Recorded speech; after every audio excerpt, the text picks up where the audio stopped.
Magandang araw po, welcome po sa aking channel, Nov9 TV. Patalas sa 10. Meron po ba kayong mga properties na napapabayaan or non-performing assets? Plan nyo yung ibenta, pero wala kayong oras sa pagbenta nito. Kung ito'y pagkakatiwala nyo po sa amin, tawag lang po kayo sa aking numero. Usap po tayo, gawan ko po ng video for free. Yes, libre po, wala po kayong babayaran. Tutulungan pa namin kayong mabenta ang inyong property.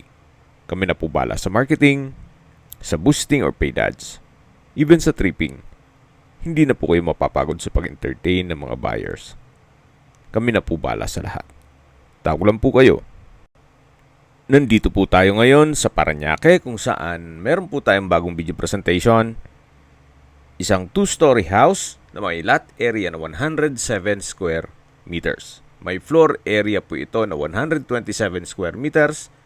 Newly renovated, kaya wala po kayong ipapagawa dito. Ito po'y ready for occupancy. Meron po itong 3 bedrooms, 2 toilet and bath. Then may 1 car garage, then service area. At may access na rin po dito ng tubig, kuryente at internet provider dito sa area.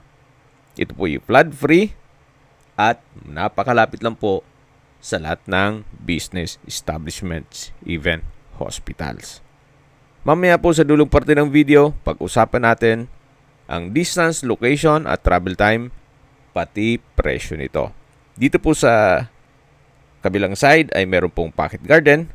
Then sa dulo po ay yung access papunta sa service area. Ito po yung garahe na napakalawak pa. At kung sakali man po na gusto nyong extend ang bahay hanggang dito, pwede pa po para sa another bedroom. So yan po yung fasad. Maayos na maayos pa. May glass windows with security grill. May glass blocks na nag-serve as natural sunlight. Then ito pong main door ay meron pong aluminum screen door at naka-solid wood door. Welcome po dito sa bahay ni Madam kung saan ito po yung living area o salas. Mapapansin nyo po, pulidong-pulido ang pagkapalitada nitong walls, pati ceiling. May malaking sliding glass window kaya napakaliwalas po. May natural ventilation. Premium tiles po ang ginamit dito sa flooring at may moldura po itong in between ng flooring at wall. Then dito naman po sa side na to ay yung understairs storage na kung saan malaki naman ang espasyo. Yung mga abubot nyo pwede nyong ilagay dyan. Ito naman po yung dining area na may drop lights. Malawak din ang espasyo, naka-tile flooring at pulido din po ang pagkapintura ng ceiling at wall.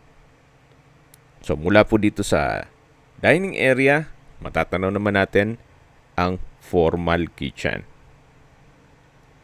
Ito pong formal kitchen ay may kitchen countertop, stainless sink with faucet, wall-mounted kitchen cabinet, then shelf, at meron din pong storage ng kitchen utensils. Mula po dito sa formal kitchen, meron pong access door na may aluminum screen door din po ito. At papunta po ito sa service area. Ito pong service area ay malawak naman. May countertop with double stainless sink with faucet. Hanggang dun po yan sa may garahe. So balik po ulit tayo dito sa loob. Yan po yung dining area. Then may mga outlet na rin po, matatanaw ninyo. At dyan naman po yung living area kung saan galing na po tayo dyan kanina. Kung hanap nyo naman po yung bahay na malapit sa Manila na sa murang halaga, well, ito na po yung hinahanap nyo. Compare nyo kung bibili po kayo ng condo unit. Ito po yung 2 palapag at may garahe pa. Anyway, i-assess nyo na lang po. At aakyat na po tayo dito sa hagdan na kung saan ito yung naka-wooden staircase at handrail. Nandito na po tayo sa second floor kung saan ito po yung hallway papunta sa mga kwarto. Ito po yung first bedroom. Napakalaki po ng espasyo. Meron pong wardrobe. Then, sa pintura naman, pulido din po ang pagkagawa. May center lamp. Wooden design ng tile flooring. Then, customized glass windows na may security grill. Meron din po itong sariling toilet and bath na may hand wash basin, vanity mirror. From floor to ceiling po ang tile bathroom wall, may bathroom window, water closet with bidet, then may shower enclosure. At may overhead shower. Then, stainless towel holder. So far, maayos din po. At meron din po itong outlet para sa hot shower set. So, wala po kayong ipapagawa dito. Maayos na maayos po. Kaya you might consider this property, especially kung hanap nyo'y lilipatan kaagad. At syempre, sa presyo nito. So, ito po yung master's bedroom. At lalabas na po tayo para check natin yung kabilang kwarto. So, matatanaw natin yung hagdan. Diyan tayo pumanik kanina. Then, dito naman po yung dalawang kwarto. Lipat po tayo dito sa pangalawang kwarto. Sa espasyo, sakto lang. Hindi naman siya ganun kaliit at hindi naman ganun kalaki. May drawer and dresser, wardrobe, from floor to ceiling po yan. At wooden design din ang tile flooring. Maayos na maayos po ang pagka-renovate nito. Mapapansin nyo, pulidong-pulido po ang pagkagawa. Hindi po nila tinipid. So, lalabas na po tayo dito sa pangalawang kwarto. At yan po ulit yung hagdan. Then, lipat tayo dito sa third bedroom o pangatong kwarto na kung saan mas malaki po ang espasyo nito. May customized glass windows, kaya nakakapaliwalas. Meron pong wardrobe, from floor to ceiling po yan. So, gaya ng nasabi ko sa inyo kanina, na kung bibili ka lang naman ng condominium na studio type or one bedroom, compare dito, na meron pang garahe, abay, pag-isipan nyo po ito. Napaganda po nitong property. Okay, sa distance, location at travel time portion na po tayo. Kung familiar po kayo sa Jaca Plaza, napakalapit lang po nito. 800 meters lang po ang distance. Then 4 minutes drive. Na kung saan malapit na rin po doon ang UniHealth Hospital. At yan po yung lagi kong binabanggit sa inyo na dapat nyo i-consider sa paghanap ng property, yung meron pong malapit na hospital. Hindi ko naman po sinasabing sakitin kayo. Yan naman po for emergency purpose lang naman. Malapit din po dito sa area ang McDonald's, Greenwich, Mang Inasal, Pizza Hut, Mercury Drug, mga bangko, Super 8 Grocery, SNR Membership Shopping, at Pure Gold. Ganun po kaganda ang lokasyon nitong property. Malapit po sa lahat. At mula naman po sa Skyway Ramp, sa sukat, ang distance is 3.1 kilometers at ang travel time is 11 minutes.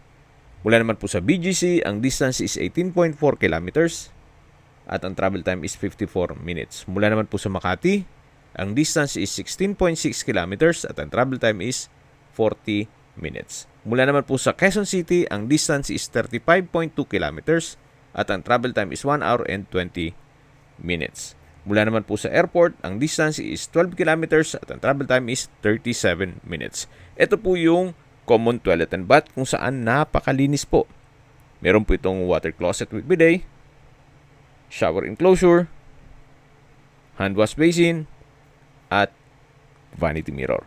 From floor to ceiling din po ang tiled bathroom wall. Kaya kung sakali man na ang bisita nyo kailangan magbanyo, so hindi na po kailangan pumanik dun sa taas. Meron na po dito sa baba. Sa presyo na po tayo, binebenta po ito ni owner sa halagang 6.3 million pesos. Opo, presyong 1-bedroom condo unit na po ito. Na kung saan napakalawak po ng area, 107 square meters, then may floor area na 127 square meters, at may 3 kwarto, may 2 toilet and bath, at may garahe. Hindi pa po doon, malapit po sa lahat ng business establishments. Well, i-assess nyo na lang. Huwag po kayong maghanap na bago kasi po ang ganitong brand nyo na bahay, gaya ng mga nabablog ko, ay nasa 9.8 million pesos hanggang 15 million pesos. So, depende po yan sa assessment nyo, pero kung wala namang ganong budget, you might consider this property. Kung may mga katanungan po kayo, tawag lang po kayo sa aking numero. At sa mga kababayan naman natin nasa ibang bansa, meron po akong Telegram. Sa mga iPhone user naman, may iMessage. Meron din pong Imo, Skype, Viber at WhatsApp. Same number lang po, 0917-316-3399. Sa mga nagtatanong po ng aming Facebook, meron po kaming Facebook page na Nov9TV at Facebook Real Video. Meron din pong TikTok at Instagram. May ibang YouTube channel po kami na The Nov9TV channel, Nov9TV Listings, Nov9TV On The Spot, at Nov9TV Updates. Sana po naibigan nyo ang video presentation. Paki-like and subscribe na lang po sa aking channel para ma-update din po kayo sa aking future listings. Kung sakali po hanap nyo yung mas malaking sukat na lupa, meron din po kami ibang listings na pwede nyong pagpilian. Huwag po kayong mag-atubiling tumawag sa amin, then let us know your budget para malaman namin kung anong property pwede naming alok sa inyo. Sa lahat pong viewers, subscriber at nagtiwala po sa amin, salamat po sa suporta. Ingat po kayo lagi at yung pamilya. Maraming salamat po.